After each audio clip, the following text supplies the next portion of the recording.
About half of the 210,000-strong police force will be on duty to ensure peaceful police on July 3rd election day. A signature campaign will be started later this month to seek legal action against Pheu Thai Party's #1 candidate. China, India and Asean will become crucial markets for Australian trade and investment in the near future due to the strong economic growth and closer integration among countries in the Asia-Pacific region. Update news around the world with Onrawi Tangmisang and Satapat Pathong in ASEAN Newsroom.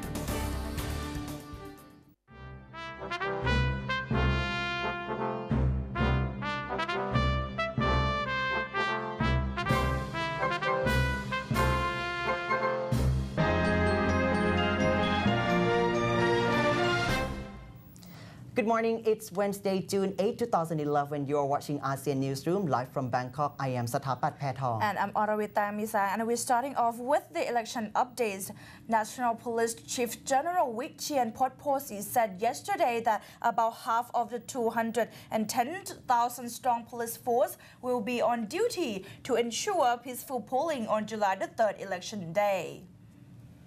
Almost 100,000 policemen would be needed to man some 90,200 polling stations nationwide. Chien said police were investigating 10 violent campaign-related incidents, 4 of which took place in Bangkok.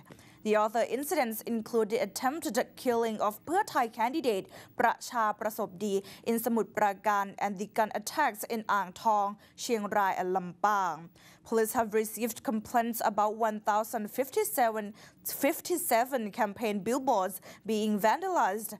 Rival candidates have launched 20 police complaints over alleged smear campaigns. Some 40 constituencies in 24 provinces are under a police watch list due to fierce competition. A total of 556 electoral candidates have sought and received police protection. Some 540 policemen have been assigned security duty. As a precaution to preempt violations, police have been monitoring social networks through some 200 websites devoted to spread campaign messages. The public are encouraged to report suspected campaigning offences or vote buying via the 1599 police hotline and the 1171 Election Commission hotline. Under election laws, voters will receive immunity from prosecution if they report illegal payments to gain their votes within 7 days. Hate campaigner Galsan Atipoti said yesterday a signature campaign will be started later this month to seek legal action against the Pheu Thai Party's #1 candidate, Yingluck Shinawatra. Galsan told a press conference at Parliament Building that the signature campaign would begin at Thammasat University in the afternoon on June 18. He said the signature list and the complaint against Yingluck would be submitted to the Department of Special Investigation or DSI on June 21st. He accused Yingluck of making a false statement before a court in last year's asset concealment case against her brother, former Premier Thaksin Shinawatra. Galsan is a legal expert and former member of the Post-Coup Assets Examination Committee, which has investigated graft allegations against Thaksin's cabinet and brought many cases to court. In February last year, the Supreme Court's Criminal Division for Political Office Holders seized 46 billion of Thaksin's assets found to have been earned dishonestly while he was in office. The court dismissed testimonies by Yingluck and other defense witnesses as unconvincing. Galsan said yesterday that there should be no amnesty to people in corruption case. He said corruption was a crime against the country. Galsan said that he held a personal grudge against Yingluck. Nation Editor-in-Chief Suthishai Yun and the Nation's editor Kun Tunsathit Thaptim will share their opinions on Galsan's campaign against Yingluck.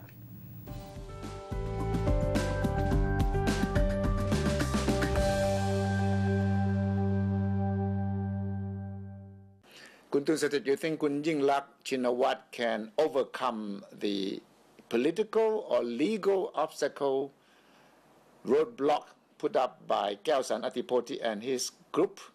Of course, from today until up until July the 3rd, nothing is going to happen. Yeah. even Kun Keo San today in his press conference, he sort of admitted that it's a long way to go for Kun Yingluck. Nothing is going to happen from now until the election day. And even after the election day, it will take a very long legal process to get to her on this. What exactly is the charge that Keo San is trying to tell the public that Yingluck is somehow risking disqualification if she continues to run? Well, he's accusing her of committing perjury during the assess investigation against her brother, Kun Thaksin Shinawatra.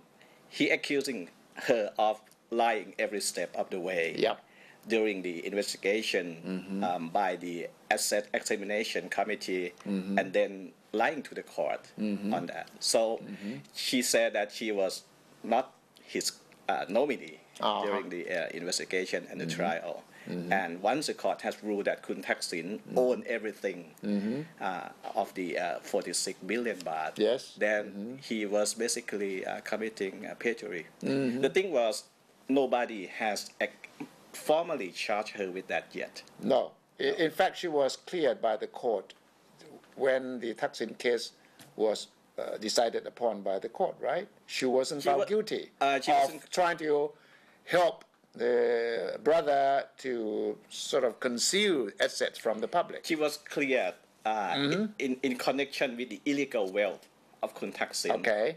And now what is Keo San's new attack line? She was lying in order to help him.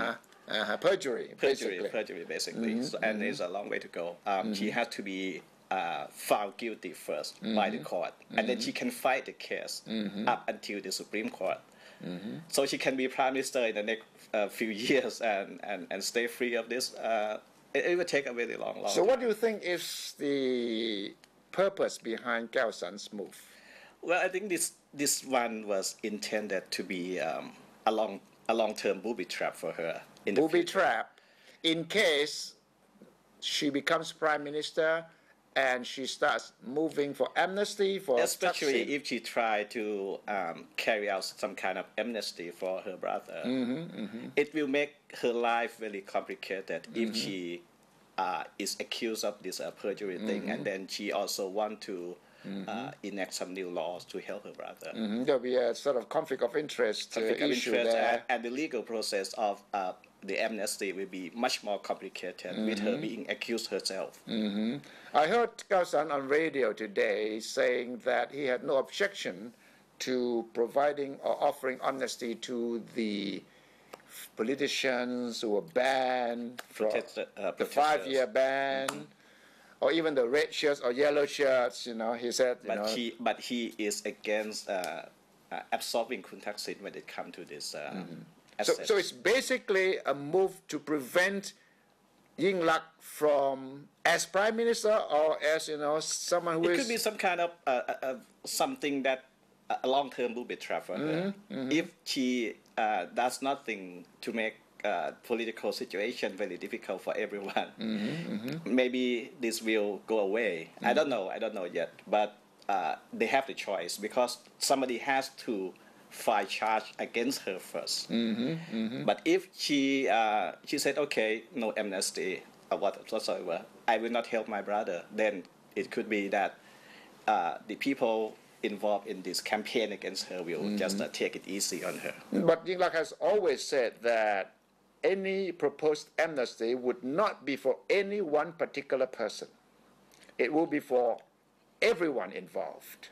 Yeah, people take that to people interpret that as saying that she will help everyone, including my brother. That will be very tricky. So we shall see how this legal issue will haunt Yingluck from now on until election and after the election, especially after the election. Right. Nothing is going to happen from now to July the 3rd, but after that. But then it's a new issue that will be of great interest to a lot of political observers. So we shall see how Yingluck is going to handle this explosive issue from now on.